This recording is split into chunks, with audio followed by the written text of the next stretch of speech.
ख़वातीन व हज़रात, शुरू करते हैं आज का हस्बे हाल। मैं हूँ आपका मेज़बान फ़रीद रईस। नाज़रीन, घरों में आपस में छोटे मोटे झगड़ों से जो मसाइल पैदा होते हैं, आज उस पर गुफ्तगू करने के लिए हम आपसे मुलाकात करवा रहे हैं कर्नल कुद्दूस और उनकी फैमिली से। अस्सलाम वालेकुम कर्नल साहब। वालेकुम अस्सलाम जी, क्या हाल है जनाब? खैरियत है? आप सुनाइए। यार फरीद, मैं आपको एक बात बताऊं, बहन भाइयों के दरमियान या बच्चों में और माँ बाप में छोटे छोटे जो मसाइल होते हैं या रंजिशें पैदा होती हैं, वो इतनी महसूस नहीं होती जी। मैंने ये मुशाहिदा किया है कि जो सास बहू की आपस में रंजिश होती है ना, उस वजह से घर जो है ना, उसकी हालत पूरी रूस और यूक्रेन वाली हो जाती है। कर्नल साहब, ये तो ना खत्म होने वाला सिलसिला और हर घर का मसला है। बिल्कुल ठीक है, मगर इसको नहीं इतना बढ़ावा देना चाहिए ना जी, कि छोटे से मसले को आप वही, फिर मैं दोबारा कहूंगा कि रूस और यूक्रेन वाली शक्ल बना दें। और आप समझ ही गए होंगे हमारे घर में यूक्रेन कौन है और रूस कौन है। सीधा उनसे कहें कि रूस मैं हूं। बाबा, ये रूस और यूक्रेन वाली शक्ल कभी भी ना बने। ये मामू इसमें अमेरिका का किरदार अदा करते हैं, जो असला सप्लाई करते हैं। ओ यूक्रेन की बात हो रही है। वाह भांजे, आलू बैंगन को असला कह रहे हो? मामू, आप अपनी लड़ाई अपने तक रखें, किचन तक ना आए। देखे ना, ये होता है कि हर बंदा लड़ाई में से अपनी अपनी टेस्ट का दाना चोग रहा होता है। और मुख्तलिफ ममालिक जो किरदार अदा कर रहे हैं, वो अपना किरदार इसमें अदा करते हैं। जी हाँ, जी हाँ, मौसूफ भी कम नहीं है।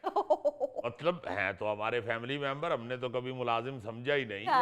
मगर भाई, खुदा के लिए फैमिली मेंबर हो अगर, तो फैमिली को जोड़ने वाली बातें करो ना। बिल्कुल। अब आप देखें ना कि ये जिनका जिक्र किया है बच्चे ने, मेरे साला साहब मोहतरम मुकर्रम अब्दुल सलाम साहब, ये वाकई बात का बतंगड़ बनाने में ऐसे माहर हैं जैसे कुम्हार आंखें बंद करके नहीं हांडी बना लेता।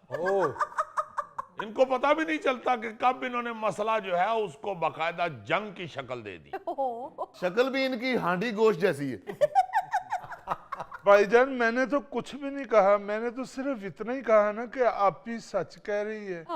और इसी बात का दुख होता है इन्हें। नहीं नहीं नहीं, बिल्कुल दुख नहीं होता। मुझे पता है कि दो बेवकूफ बैठे हों तो वो इसी तरह की बातें करते हैं, बगैर सोचे समझे, बगैर ये एहसास किए कि मेरी इस छोटी सी बात से घर में आग लग सकती है, मुंह से मौसूफ निकाल देते हैं।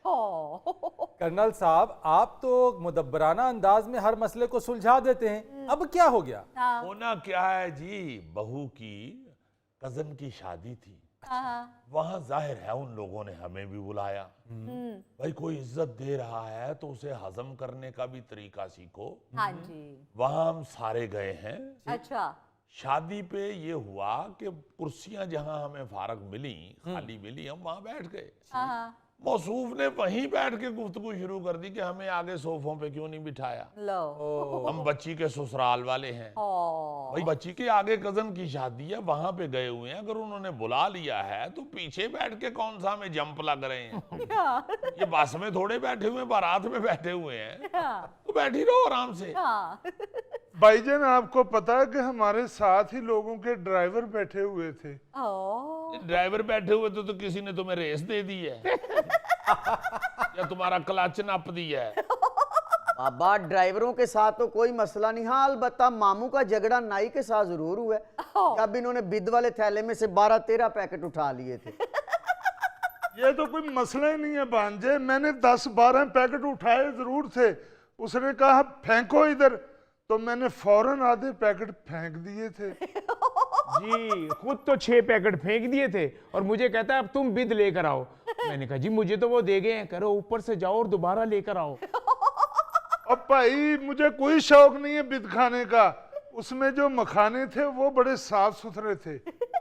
अक्सर फरीद साहब, मखानों में किरक होती है। हाँ जी, और जहाँ पे साफ मखाने से मिले फिर ये रज के खाता है। तो फरीद साहब मौसूफा जो है, इनसे ये बर्दाश्त नहीं हुआ कि हमें वीआईपी ट्रीटमेंट क्यों नहीं दिया गया। You mean protocol? जी हाँ। डैडी, मैंने तो मामा से कहा भी था कि मामा आगे आ जाएं सोफे पे। मामा ने कहा हम जहां बैठ गए बस बैठ गए। बिटिया, तुमने उस वक्त कहा था जिस वक्त लोग जाना शुरू हो गए थे। मतलब आते ही क्यों नहीं हमें प्रोटोकॉल दिया? हाँ तो जाहिर है गोंगलू से मिट्टी झाड़ के कह दिया कि आके बैठ जाए। ओ गोंगलू,